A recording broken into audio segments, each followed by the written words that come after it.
Hello everyone. Welcome to MarshStream, your performance broadcast platform. I'm Stephanie Weisman, Artistic Director and founder of the Marsh and MarshStream now. And tonight on Stephanie's MarshStream, we are doing a sneak peek at the MarshStream International Solo Fest, which is coming right up starting on Wednesday, October 7th through the 11th. But before we get to that, let's talk a little bit about supporting the Marsh. Please consider a tax-deductible donation to our tip jar or join our membership program. I also want to thank the North Trinity Lake Welcome Center and Velocity Communications for supporting me here in the Trinity Alps for Stephanie's MarshStream. And please subscribe to the Marsh's YouTube channel and be notified when our shows go live. You can see all our archive shows at themarsh.org.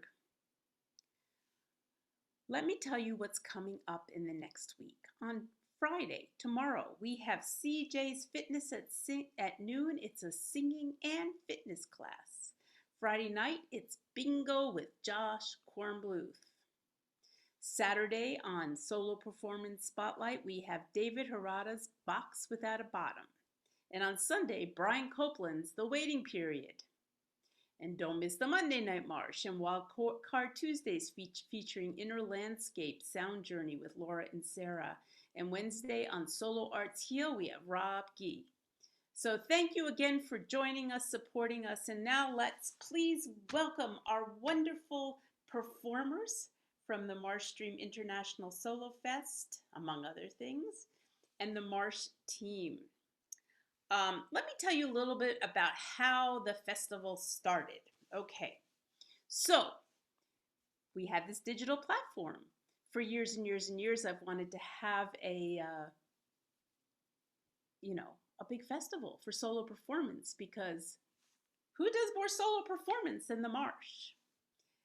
And we started this digital platform, and we've come to learn what a wonderful place it is for solo performers, how well this Zoom box works for the solo performance genre. So we've come up with lots and lots and lots and lots of things. And then I was watching, I think, one of the first, if not the first, Monday Night Marsh or Monday Night MarshStream that we did on our platform. And who did I see? But I saw Colin MacLeod. And he was playing the fiddle. And I was saying, wow, that's amazing. So after, there was a Q&A, and I said, so Colin, did you move here? When did you move here? He said, no, I'm performing from Scotland. And bingo, something went off in my head. I said, wow. I said, Scotland, we can be doing this all over the country. We can be doing this all over the world. So we brought Colin on tonight to give you a sneak peek of his work, because Colin was an inspiration for this festival. So Colin, how are you? Stephanie, hi. I am very, very well. It's just magical to be online with yourselves, virtually connecting with more than one side of the world. In fact, I think we're looking at things now in a Marsh D view of the world, which is wonderful. It really is. And it's lovely to be here. Lovely to be here. So what time is it in Scotland right now, Colin? Well, if I'm ultra exact, it's 3:38 a.m. Well, and early morning. But the sun is bright. You can see it's just rising on the west side of the Scotland. So it's magical to be here. Is the sun is out at 3:30 in the morning in Scotland? Well, it's out. It's actually dark here, but I've got some really good people I work with, and they said, what should you bring with you to the table tonight? A fabulous picture of the island of Skye. So I thought I'd bring it with me, and just say, hey, we're here. And it's just all these smiles of everyone we're just about to start rocking again and, warm up. And if you've had a long day, or if you're about to start your day, then let's do a bit of grooving and also just chatting and hearing how everyone's getting on. So kind of what you just did was a Scottish folk tale that it's sunny there, but it's a Yes, good thing. A good thing you said that. I did. And my surname's MacLeod, and every MacLeod has a silver lining. That's funny. That's very Yes, funny. thank you. So, Colin, are you ready to perform a little bit, or do you want to talk a little bit more first? Well, I'm here. So we could talk. Well, the inspiration for me for my connection with the Marsh was actually a friend in San Diego, Moira Berman, who mentioned that the Marsh was just a really, really wonderful place to be able to for solo acts. And I at that time was on the other side of the US, and I was trying to sort of connect and maybe possibly do a show in person at the Marsh, and uh, events sort of happened, which meant that I headed back to Scotland. And while I was being over in Scotland, it's been very, very serendipitous to find out that the Marsh was starting its live stream back in April. And I thought, well, you know, um, you get more than one chance in life, so I just jumped, and it was so much fun. It was so much fun, and it's wonderful to be part of the the Marsh Fest, the International Marsh Fest that's coming up. It's like a surrogate Edinburgh Fringe Festival. Just like all the performers.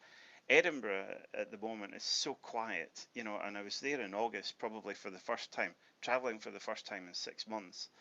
And usually there'd be hordes of people around, and you've got over 6,000 performers, and it's so quiet. And then to have the Marsh International Fest, all the connections that are being made for people, and it's keeping that warm up going. It's keeping that connection going, and when people can actually catch up again face to face, and it's a marvelous idea. So congratulations to yourselves, and I hope it's the first of many. And seeing the number of 106, that number 106. If you turn it upside down and backwards, you get 901. And I remember seeing Beverly Hills 901, so maybe the Marsh is San Francisco 901, and it's a very famous place for people to come and visit, and they have a really, really enjoyable time. So Thank you, Colin. That's wonderful. you're very, very welcome. So my name's Colin MacLeod. I'm the Celtic Fiddle Guru, and I play Celtic Fiddle. And sometimes it can sound like this, or sometimes, and that's actually the squeaking door technique. We're just sort of somebody just trying to keep in. If anyone's coming in slightly later, don't worry, the doors are still open.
thank you very much. Well, I have had this violin for about 9 years, and I had another violin before that. And I'm a former chartered accountant, a former CPA, and on my travels, one of the first places I ever went to outside Scotland was South Africa.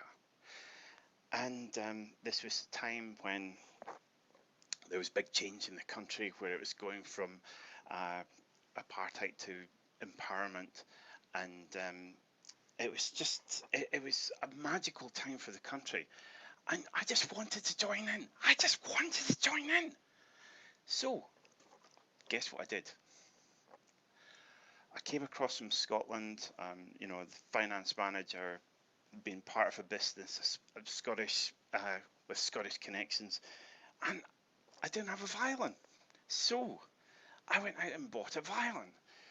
Exactly, very, very similar to the one that I'm playing just now. In fact, almost identical. And the people, they said, it was a very, very closely knit team, and they all loved exercise.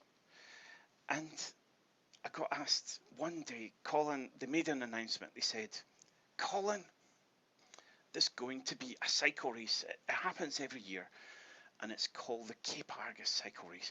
And you're going to get this absolutely marvellous tour of the Cape of Good Hope.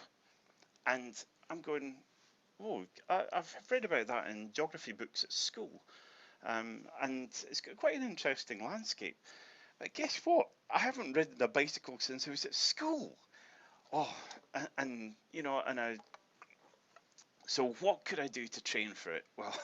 Well, they said, you just got to really, really watch out, Colin, because, if you fall off and hurt yourself, the managing director is going to have a few words. So they said, you know what you should do? You should shave your legs. And I went, how? I'm in South Africa. How am I going to shave my legs? Well, fortunately, you'll have to wait. I just, it was quite a nervous experience, so excuse me. It was a very intrepid experience, and to calm my nerves, I had to go out and play some music. I did.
And I had to do quite a few. Thank you very much. Thank you.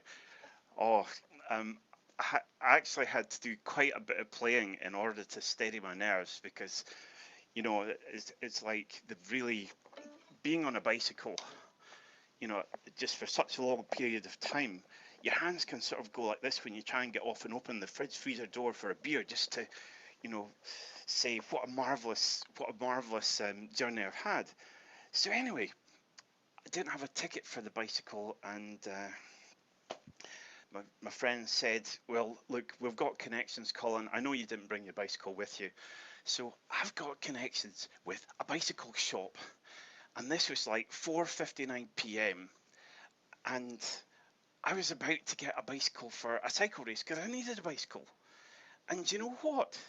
This bicycle had thick tire treads, and, and it really weighed a lot. And this was me going to be cycling on this bicycle. Oh, and I had to get my helmet. I had to get these trousers that people wear and these shorts when they're cycling. And I just had all these things to get done. Was that the right tune? I had to tune up the bicycle. I had to pump up the tyres. And then we were getting closer and closer to the actual day of the race, like the sunrise in the background. Excitement all around.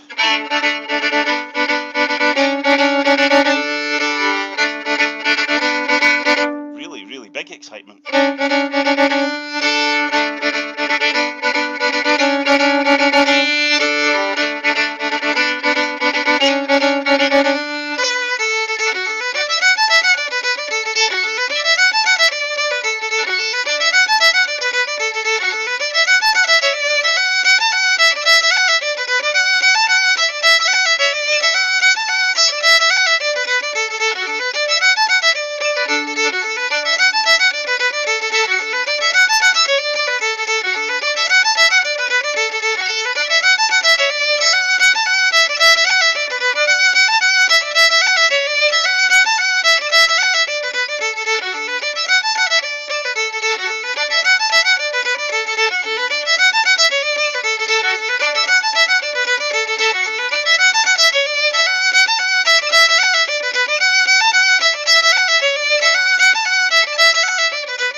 Hold on, I'm cycling too fast, or I'm thinking that I'm cycling too fast.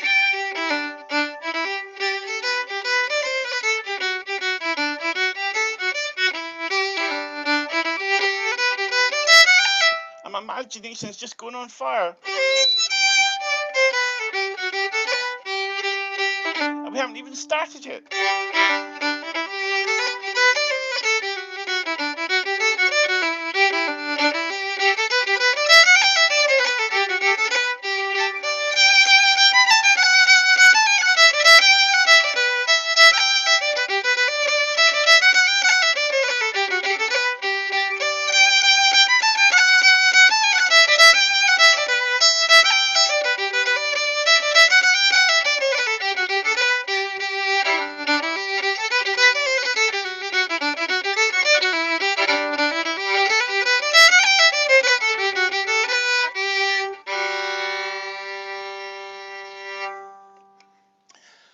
So that's some of the thank you very much. That's some of my experience, literally preparing for a cycle race, 113 kilometers, and I got my legs shaved.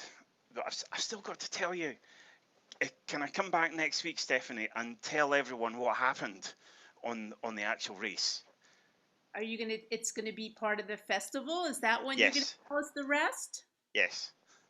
Yes. Yes. Thank You'll you. have us Thank all you. dancing when we hear your music, and dancing when we hear your story.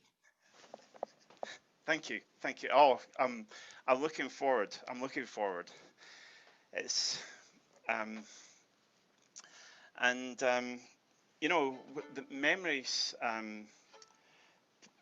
Music is part. The arts are part of a social glue in the world that bring people together. Um, Something like what the Marsh International live stream is doing, and congratulations to yourselves for for bringing everything together. We've got Dawn from California. We've got Maggie from the other side of the US. Stephanie, we've got yourself in California as well. And I'm over in Scotland, and I think we actually have, is it performers from 27 countries? No, 6 countries. 7. And that's a good 7. question. We're fighting over that. Is Scotland and England 2 separate countries, or is it the UK? It depends who you speak to. So What do you let's, want, Colin? What do you think? um, I think it's it's part of the UK, and for the purposes of the magical number 7, Scotland and England are separate countries because they're separate countries for going to the Commonwealth Games, for rugby, for sports. So for being part of the Marsh International Festival, we're separate countries, we're separate representation, Well, and no, and we tell do me. have we do have England. We do have one of our artists is from London. Yes, yes, exactly, exactly. So 7 countries in 2020. How many countries, I wonder, are there? Somebody can Google this and come back. We don't need to spend a lot of time on that. In the world? In how many countries in the world? Yes. How many countries are in the world? We'll have to report back on that one. Well, it goes into at least double numbers. That's a start. Double numbers. There's more than 7, I think. Yeah, I think. Countries? Mhm. Yes. How many countries are there? Oh, well, I know there's over 103 because I remember there was syndicate shows and say we're in 103 countries, but I think there's even more than that. Well, somebody out there should just Google it. They probably could tell us how many countries there are. But none of us are going to do that right now, are we? No. We're staying here. We're in the moment. Ooh, 195. 195. Hey, Wow. Brilliant. Brian. So next year we have to at least go to double digits, don't you think? We're gonna increase until we get Easy. to 95. Mhm. That'll be easy. It'll be easy. So let's bring on Brian right now. Don, we're gonna wait for you. Is that okay? Okay. Yes, absolutely fine. That's okay. Okay. Brian, where are you? I'm here. Where's your picture? You can't see me? There you are. There's Brian. So Brian is the Marsh's general manager, and he has been like producer extraordinaire and intrepid for MarshStream. So I was thinking you want to just talk a little bit about how you feel about this MarshStream thing and what's going to actually happen. Yeah, so how do I feel about MarshStream? Well, when everything happened back in March and Stephanie made the pivot to MarshStream, for me, working in a nonprofit arts organization, things could have gone a very different way when COVID hit. But thanks to Stephanie sort of being innovative and sort of pushing the Marsh forward, we launched MarshStream. So when she brought MarshStream International Solo Fest to the table, it was just a no-brainer for all of us that it was going to be the next step for us. So I feel really good about it. It's a lot of work. I'll be really honest, but it's satisfying. It's gratifying at the end of the day to sort of think. I'm running the Theater San Francisco sort of webinar virtual theater where some of the performances will take place. Go ahead. Why don't you tell us a little bit, since I forgot to do all that?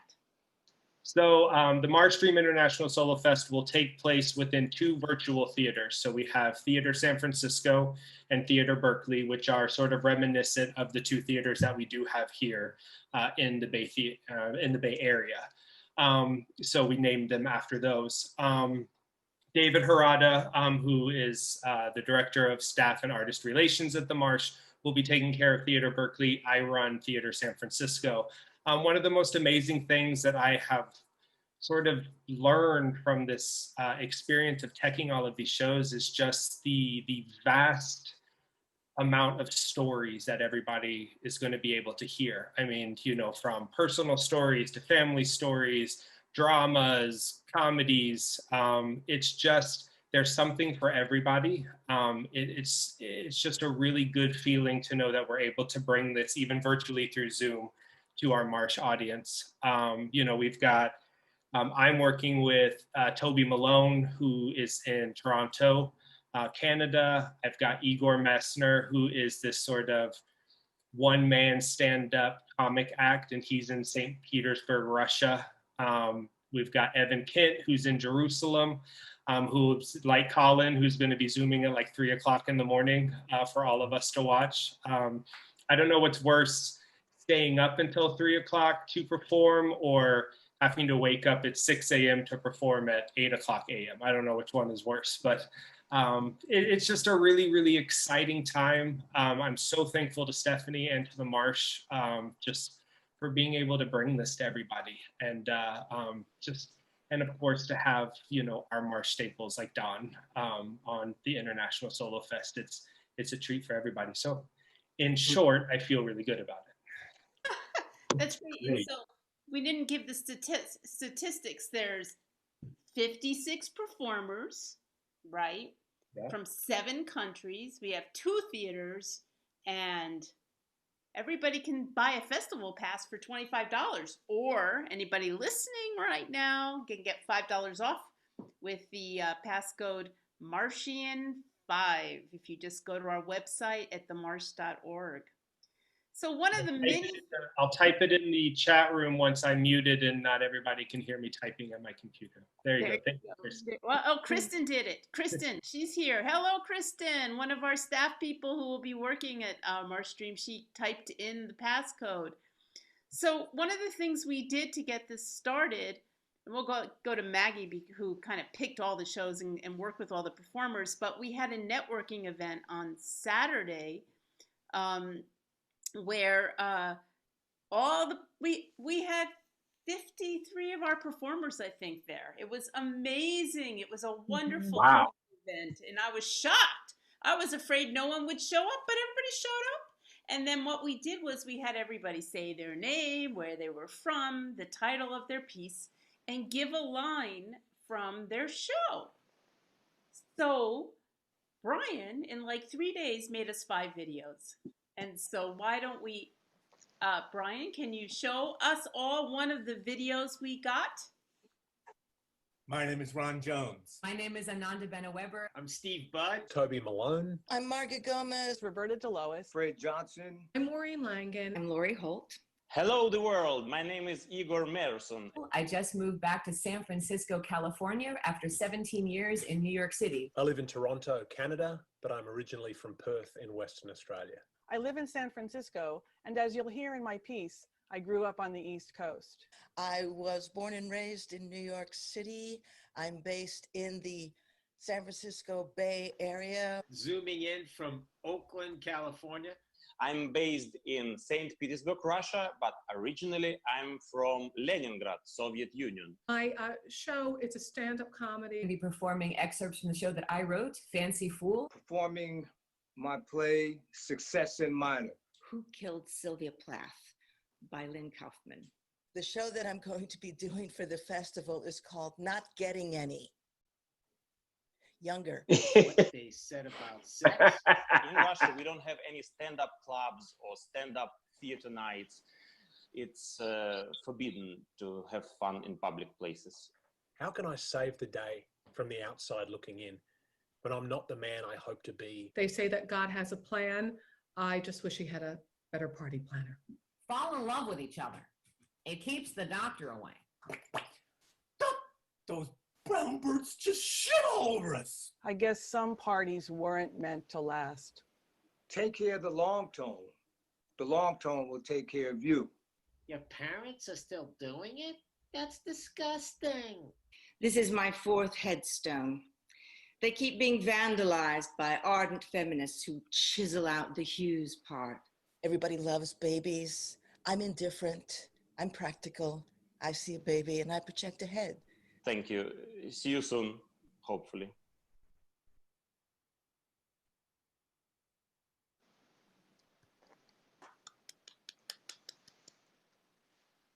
That is so great. Oh my God.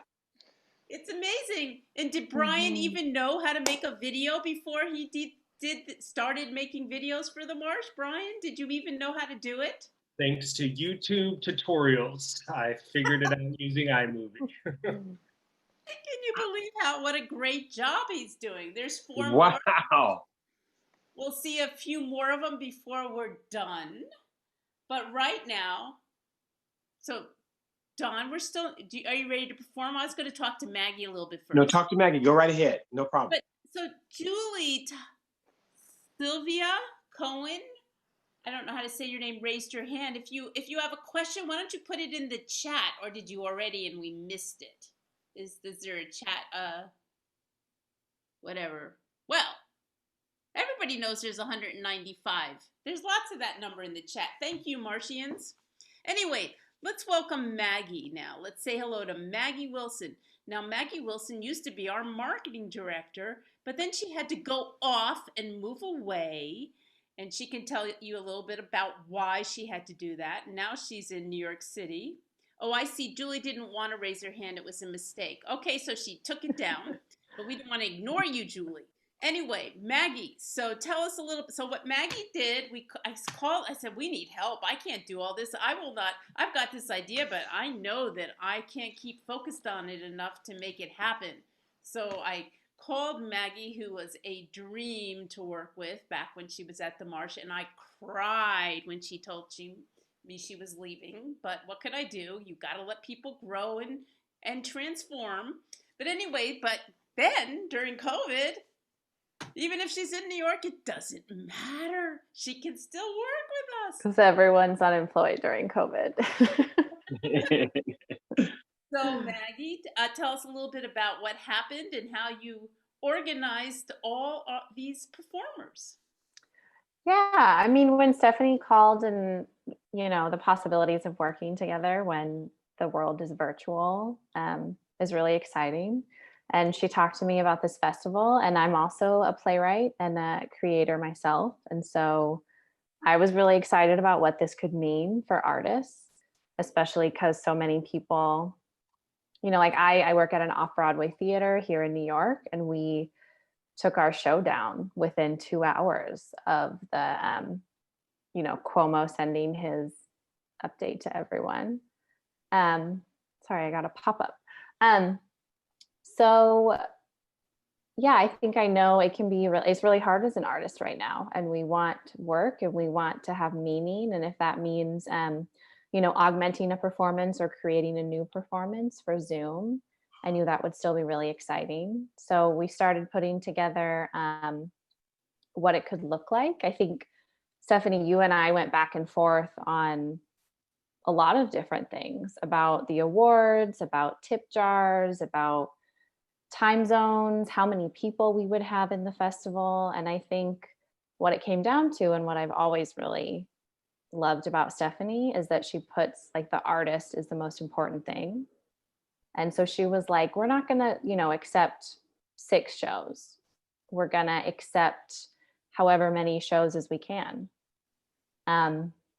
Which scheduling became a bit of a nightmare, but also, we're able to give a platform to 56 artists, and 29 of them are not in the Bay Area. So that's really exciting. So we put out a call and we accepted over 100 shows, a range of 5-minute performances to an hour-long performances. And I reviewed them, and Stephanie reviewed them, and Brian reviewed them. And we came up with this totally wacky formula of slotting people into time zones and trying to figure out where they could go. We have different categories. So like I said, there's short performances. So there's some that are 10 minutes or 15 minutes. And those are grouped as sort of those are put together as a series of shorts. And then we have other ones that are full lengths. So it's exciting. I mean, I think kind of having everyone come together for the networking event and actually seeing the people over Zoom was phenomenal. I felt like I had a high all day because it was it's happening. We're doing it. Wow. Yeah, wow, Maggie. So what's the percentage of full length? Do you have a number in mind, the percentage of full length to shorts? We divided the shorts into different categories. So we had like under 10 minutes, 10 to 20 minutes, 30 minutes, and then full lengths. We received the most full lengths, which I thought was really interesting. Probably 50 of them were full lengths, and we accepted 24, if I am right. And I have been looking at those numbers a lot, so I think that's probably right. Tell us a little bit about how it goes. Like if somebody comes to see a single show. So how is it all set up? We can start with, we're having an opening on Wednesday night. I'll talk about that, where it's just really going to be, Dawn Reed, Maureen Langen, and Ananda Bina Weber are going to be performing. And then we're going to have, hear in, and we have all our videos, so we can play all our videos so everybody can see almost every single performer. But what I did find out was I was listening to the debate on Monday or Tuesday. How long ago was it? Anyway, and at the end of it, they said, oh, and don't forget, the vice presidential debate is next Wednesday. And I went, oh. I said, that's our opening night. So it was going to be at 7 o'clock, but now our opening night is at 8 o'clock. Because what could be better than have a place? I think we might as well give a place to people to go after the debate. And, I think it's going to be quite a different story than it was with the presidents, with our vice president candidate, my very own Oakland vice presidential candidate, will be fighting the other vice presidential. They're not are they a candidate? They're the ones that are in office. Incumbent. Yeah. And then and then at 8 o'clock we can all come to the Marsh, and we're gonna have like Dawn Reed and Maureen, and who could be better to be with after a debate such as this? Our improv comics. So that's a little bit about our opening. Maggie, you want to talk about how how it's gonna look? Yeah, and then we'll kick off on Thursday. Like Brian was saying, we have the two theaters, San Francisco and Berkeley, and they're two different webinars. So in each theater on Thursday and Friday, we'll have 3 performances. So a total of 6 each day. And then we go into the weekend, and Saturday and Sunday, we have performances from noon to 9 p.m. So it's exciting. And one of the things that is possible is you can join us for the whole day.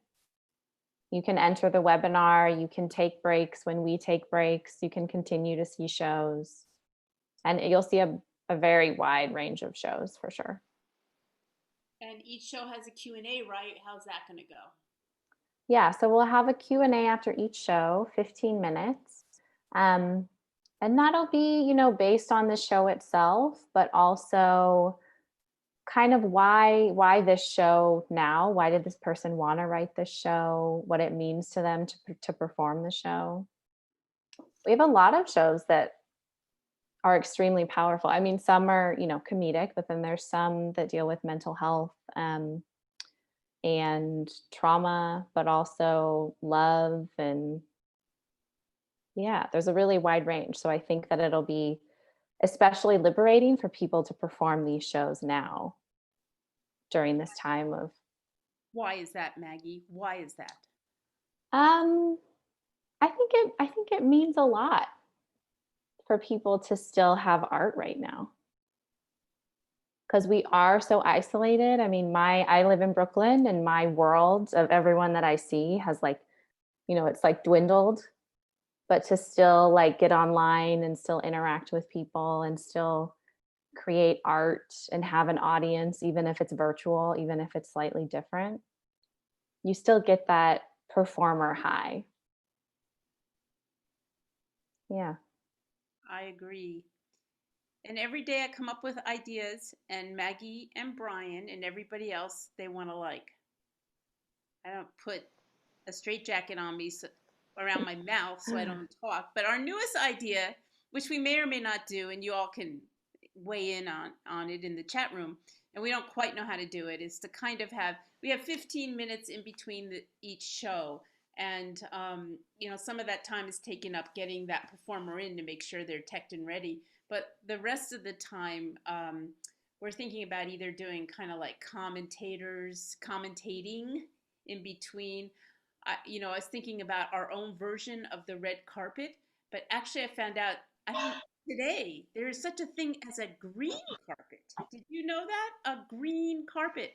And the green, does anybody raise their hand if they knew that there was such a thing as a green carpet? Okay. I heard of it, don't know what it is. A green carpet, according to Wikipedia, is what people do before philanthropic and other events. It's before, that's the green carpet, they say. So I was thinking green is a more marshy color than red. And maybe, so we're thinking about having our own little like green carpet cafe where performers can come and kind of promote their shows, and I can talk to performers and other people can talk to performers, and maybe get some audience feedback in there. Because in a festival, one of the nice things about festivals is you go to a cafe and in between shows and you talk to everybody that's there and stuff like that. So we're trying to work that out technically, if that's going to work, and that might be part of it if you think we should do it, because we got to make sure all the staff is happy with my new idea.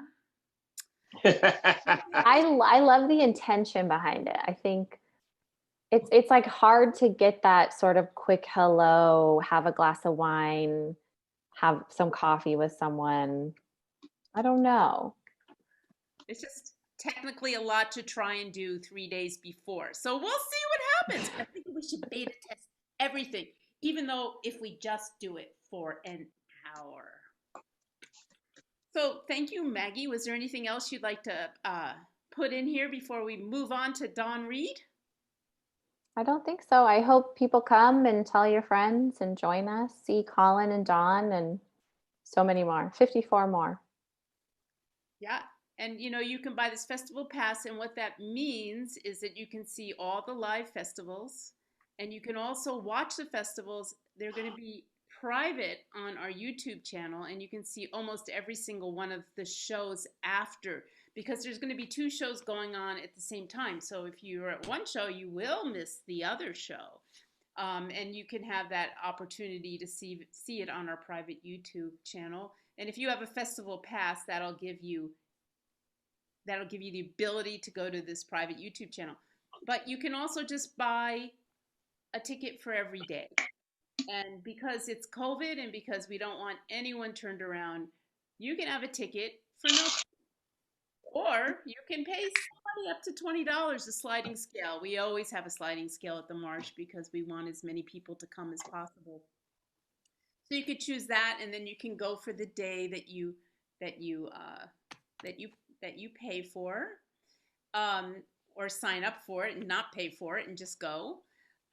We also have this tip jar we're doing, which because we don't know if we're going to make any money. Perhaps everyone will give only nothing to come see all this incredible talent, but you also have the option of tipping, and each performer has been given their own tip jar bit.ly link, so that that will be put in the chat room, and that means whatever performance you go to, if you like to tip it, then you will tip to that performer and the Marsh. We're going to split it 50-50, which leads me to one more thing before we go to Dawn. And I would like Maggie to talk about our award ceremony or awards event that happens on my show in 2 weeks. There's not any shows during the festival, so I'm not having a show next week, although I'm going to have a lot of shows next week, but not Stephanie's MarshStream in particular. But the following week, we're going to have an award ceremony. And Maggie, you want to talk a little bit about the awards? Yeah, so we'll have 4 awards. There's the Marshian Award, so that would be shows that Stephanie feels like would be a good fit to come on MarshStream and do like a full length performance, probably a Saturday slot, a spotlight series. That's the Martian Award. Then we have the fan favorite, which like immediately after the festival, we'll send out an email to everyone that registered and they can vote on their favorite show during the festival. So that's the fan favorite. And then we have most watched, and that'll be calculated as most live people that watch the show. And then the last one is, we don't have a catchy name for it yet. So if anyone has one, but it would be most tips. And the performer that gets the most tips will be able to keep all of the money in their tip jar, and we will not take a portion of it. So get competitive about that. Somebody's going to have the most tips. Okay. Somebody.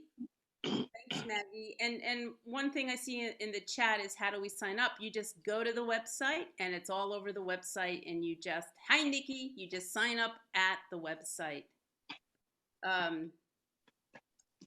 Okay, somebody couldn't get a ticket, so just email brian@themarsh.org, and he'll help you, Marcy. So, and we have to see if there's a problem. There, and Kristen put in Brian. What a great team. We've got I know, right? Brian and Maggie, and we have Kristen Scheel, who's here. And then we have Lauren Burgott came back. Maggie and Lauren were the duo unbelievable at one time at the Marsh, and Lauren's back to help us. And then we have a friend of Maggie's who works at Chautauqua with her called Jenny Kennedy. Is that correct, Maggie? Do I have it right? Jenny Kennedy. Yeah.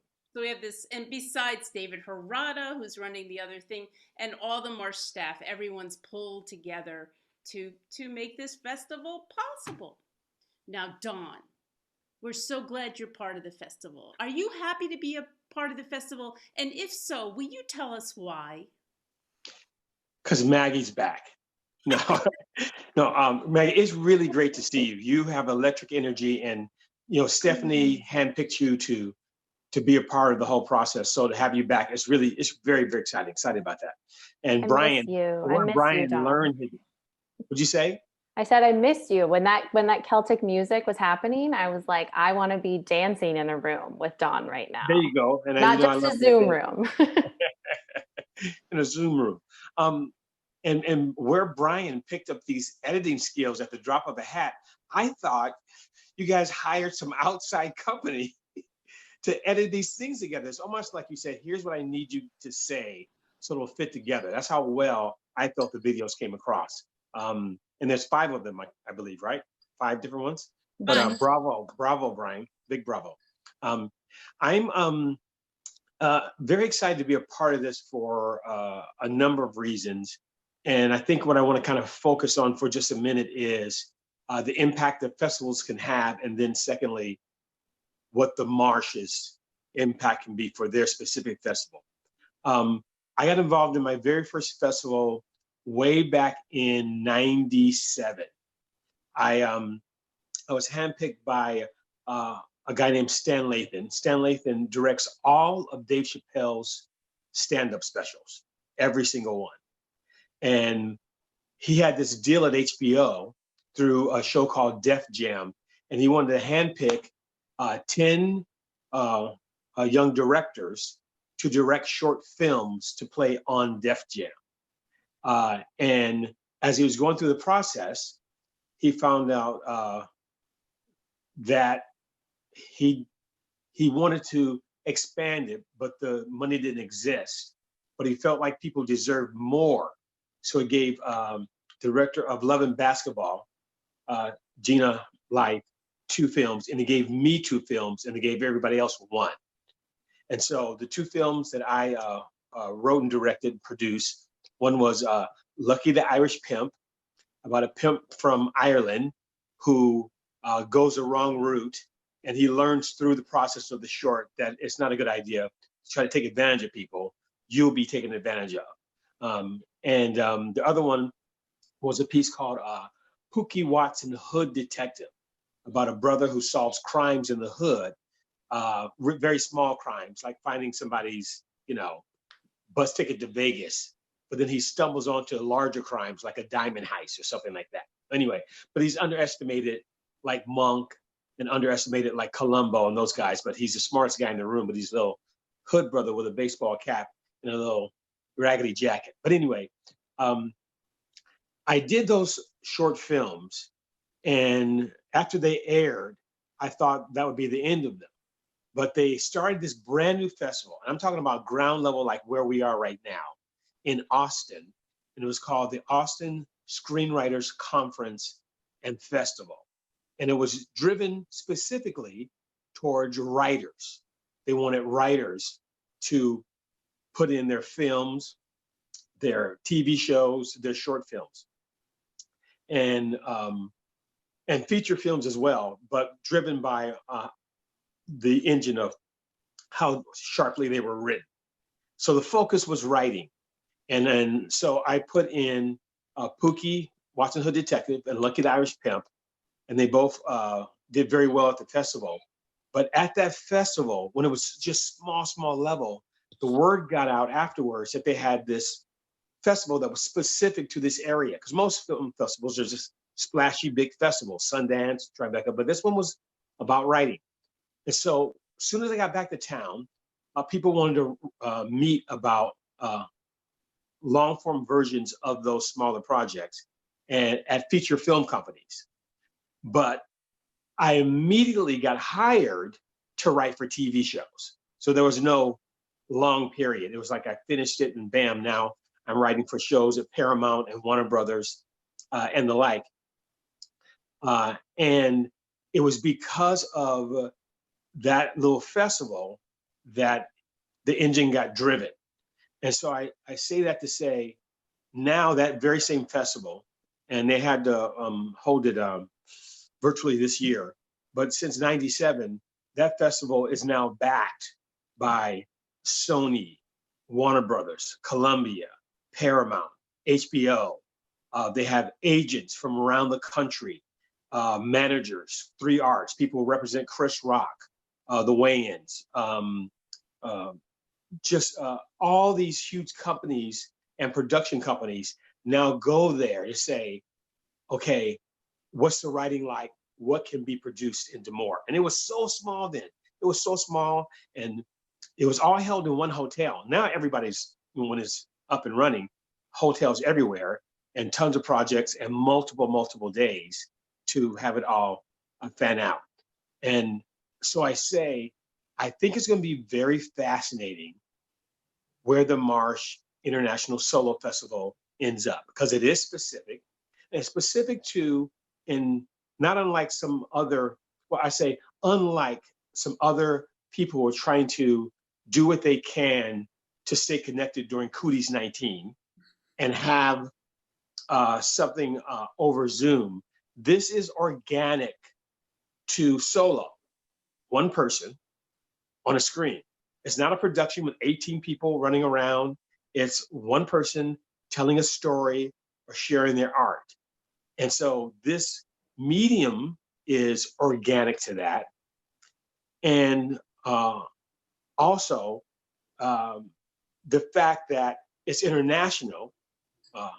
Colin can be all the way in Scotland. Great. This is great. This is how they say great. That was freaking great in Scotland. So even when everyone comes to a festival when it's not during the Pan, that's right. Cooties 19, Pan. I got to call them these things because I want it to go away. So I'm trying to keep it light. The idea of everyone coming to a festival is great, but because this is an international festival and people really are in Scotland, people really are somewhere else, that's also organic to this festival and this solo-ness, because a lot of us are by ourselves. Some people have a mate. I don't have one right now, but we're all remote. And that is true to the art of solo, because you kind of do it by yourself. You have some collaborators, but at the end of the day, you have to do it alone. So I'm just excited about, I was at the beginning of a festival that was teeny and small, that was specific to something, and now we're here. I think you're going to be, Stephanie, I think you'll be quite surprised as time moves on, who's willing to subsidize it, be a part of it, join in, and say, hey, you know, we're over here at CBS streaming, and we like to be one of your sponsors to help, you know, get a look at some of the best people. You'd be surprised if once you will now have this available to show people, that it could expand. So watch out. I'm saying watch out for the Marsh International Solo Festival. We hope so. We Yeah. hope so. Thank Yeah. you, John. Yeah, it helped me quite a bit. I'd like to share a little bit of the story I'm going to do, if that's okay, right now.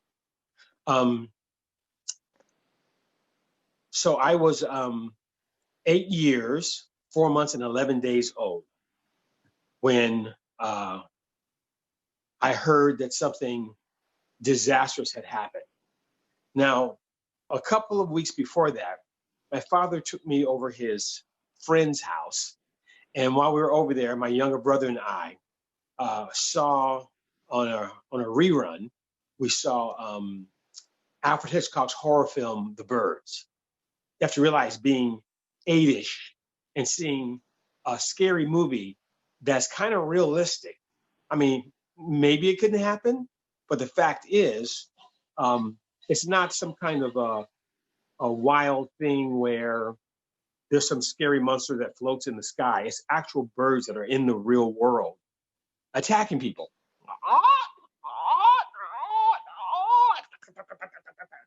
Just insane. And we were really, really freaked out by it. But after watching it, I started trying to practice the animal sounds I'd heard in there. My father had always said, baby, doing pretty good with them sounds. Keep on practicing. You'd be surprised what you can do. So at that point, I did learn how to do a dog. I was going,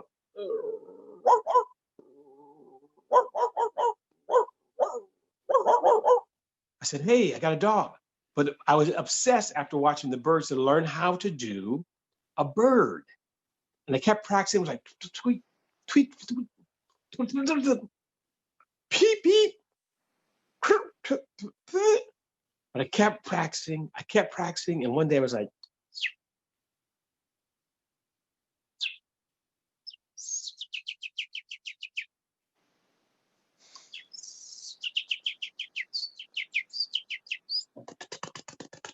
I'm like, oh my God, I know how to do it. I was doing it in my math class.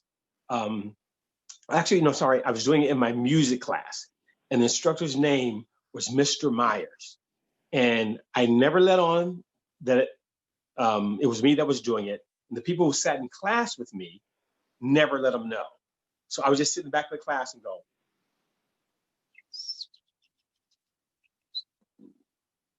And he was like, apparently there's a bird caught in here. We're going to have to get him out of here. But no one ever knew it was me. But once I got it together enough one day, I said, I got to show my father I know how to do a bird now. And so right after school, my parents had to do something. And so my grandmother picked me up, went to her house, and had some of her wonderful butter waffles. And I was doing my bird. Grandmommy. She's like, oh boy, that's pretty good there. You can do a bird, huh? So I got to show daddy, So later on, she dropped us off at home, and I walked in the house, and all the curtains were drawn. And I was like, why is it so dark in here? It was maybe like 5:30, but it wasn't dark yet. I was like, Daddy,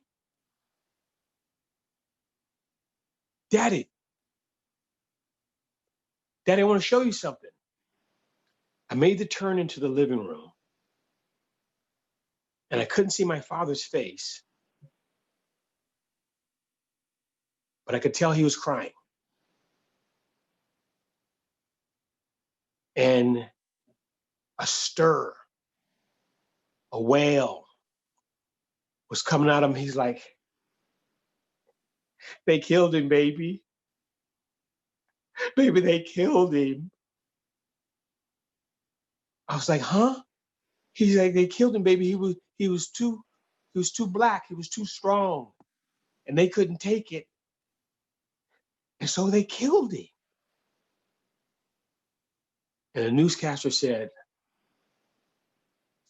Dr. Martin Luther King dead at 39. And I was like, wow. I knew he was important. I saw him speak, and I saw people be moved and be given hope. I knew that, but I saw a certain part of my father kind of die that day. I know that after that, I heard my father say sometimes to friends, you know, it don't make no difference, really, if you try to go all the way and be somebody. Because if you black and you really make a difference, they're going to kill you. They're going to take you out. But at some point, my father, although he went the route of an outlaw, later on, somehow he saw something in me, and he didn't pass that give up, they're going to get you point of view onto me. He broke the chain there, and he told me, baby, you're going to be somebody. You're going to be somebody. And I think it's kind of beautiful that he didn't pass that on to me, and that I have kept reaching. That day that my father was sitting there, he kept playing this same song over and over in the recorder. It would run out to the end, and he started over, run out to the end, and he would start it over. I was born by the river in a little tent. Oh, just like the river I've been running ever since. It's been a long time coming, but I know a change gonna come. Oh, yes, it will. Yes, it will. A change is gonna come. That's all for now. Wonderful, Don. Thank you. Thank you, Don. That's wonderful. So that's going to be part of what you're doing? Yes, part of 8 years, 4 days, and 11 days.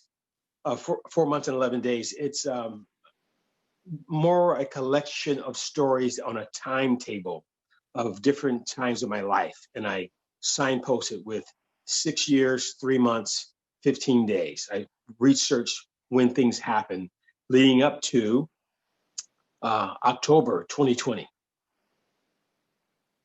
Thank you, Don Reed. You're so special to the Marsh, and thank you for being with us on this festival. Yes, it's really great. And then, like I said, it's, you know, when you said you're going to do it, I'm like, okay, we're starting it. It was a very short window of ramp up. It wasn't like you like last October, a year from now, guess what we're going to do? No, it was like, oh, it's happening now. And now to see 56 performers from 7 countries over a nice amount of days. And the thing is, people can treat it just like a festival. When you go to a film festival, you watch, you go through, you pick your favorites you want to see. Sometimes you go to the restroom or you go get lunch. But the fact that you really have this spectrum of people to watch, 56 different performers, people can get the real feel of it, because you can go online and there's like, might be a comedy show this Friday, and it's 5 comics, and that's what's happening that night. That's it, those 5 comics. 56, what? The Marsh, San Francisco, Berkeley. Go to marsh.org, buy that $25 pass, and get in on it. Get in on it. Thank you. I'm excited. I'm really excited.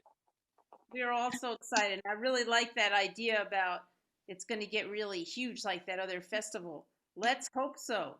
But meanwhile, and we've had those, I do want to mention we've had some wonderful supporters Elizabeth Zitrin and the Zitrin Foundation is why I could hire Maggie and other people to support us right now. So I want to thank them. I want to thank Elizabeth and her foundation, as well as Zoom has helped us out in sponsoring this festival. So I can't believe it, but we've come to the end of our hour. It has gone so fast, and it's been so wonderful. And I want to thank everyone for joining us. And please come back to the festival, which starts with our opening on Wednesday night. And we can all be, hopefully, we're going to be celebrating the vice presidential debate and the festival starting and then going full blast into it Thursday, Friday, Saturday, and Sunday. Thank you for joining us tonight. Give us a tip. Tell everybody about the festival. Hi, Carol. Yeah, Carol. Everybody. Margaret's here. Lots of people are here. Tell everybody about the festival. Let's make this as big as we can right from the get-go, and we're going to have fun. And we love you too, Carol, and everybody here that's joining us tonight and all the nights. We've had over 50,000 people that have been with us since we started almost 6 months ago now. So thank you all. See you back. Well, we'll be here tomorrow. We're here every day. And then see you at the festival next Wednesday. Thank you. Bye, everybody. See you next week. Bye. See you every night. Bye. Hello, my name is Maggie Lou Rader. My name is Skylar Cooper. Valerie David. Pearl Louise. I am Jessica Litwack. Colin MacLeod. Anuradha Naipali. Sam Simon. I'm Judy Lay. I'm Catherine Keats. I live in Manhattan and I'm originally from New York. I'll be performing out of Sync Design Incorporated in Fremont, California. I live in McLean, Virginia. I'm zooming to you here from Cincinnati, Ohio, but I'm originally from rural Oklahoma. Raised in Indiana, and I live in the San Francisco Bay Area. And I come to you from Austin, Texas. The writer and performer of The Pink Hulk. And I wrote a one-man show. I wrote and will be performing excerpts from my show, So What Are You? Performing something I wrote called 50,000 Mice, the Selena Solomon story. I wrote and I performed the actual dance. I wrote and will be performing hard-hitting 2020 news. Snippet of a play that I call The Call. I'm the Celtic Fiddle Guru. I'm going to be performing a traditional Bharatanatyam piece. Performing my musical, The Hummingbird. So I write, and she says, time. Reporting maximum damage with minimum skirt. We were only just joking. My son needs help, but who's going to help me? The actual dance will be the ultimate consummation. The chairman sneered at us and said, "You are no more than 50,000 mice." Then the pièce de résistance, spam. No one can see me. I'm celebrating. Ardhanarishwara, half woman and half man. And always remember, never ever give up hope.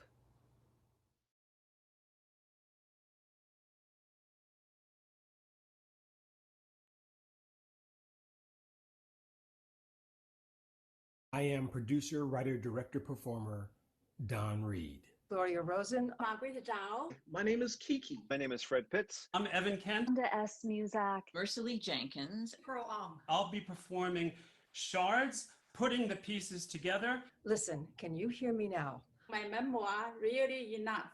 She's No Lady. And we'll be performing, aren't you? And performing My First Boss. Performing I Am Not My Hair. Rhonda Badanda, The Adventures of a Girl with a Pain in Her Brain. 8 years, 4 months, and 11 days. I will be zooming from San Francisco, but I'm originally from Dayton, Ohio. I'm originally from Detroit. I'm from lovely, way too hot Los Angeles. I live in New York City. Originally from Wuhan, China. From New York City. I'm originally from Hong Kong. I live in Jerusalem, Israel. I live on an island near Oakland, California. You can hear. You have nothing to cry about. It was all their fault. I'm a lesbian, and my pronouns are she, her, and slay. Forever dancing on grandmother's shoes. I was 8 years, 4 months, and 11 days old when my father wailed, cried, screamed from the living room. I've never told this story before. I'm sure that when I do, none of you will like me. You look just like Richard Roundtree. Has anyone ever told you that? My girlfriends and I thought he was so hot, and he was black. If there was ever a time to get butch, this had to be it. I snapped. Theory number one, I'm dumb.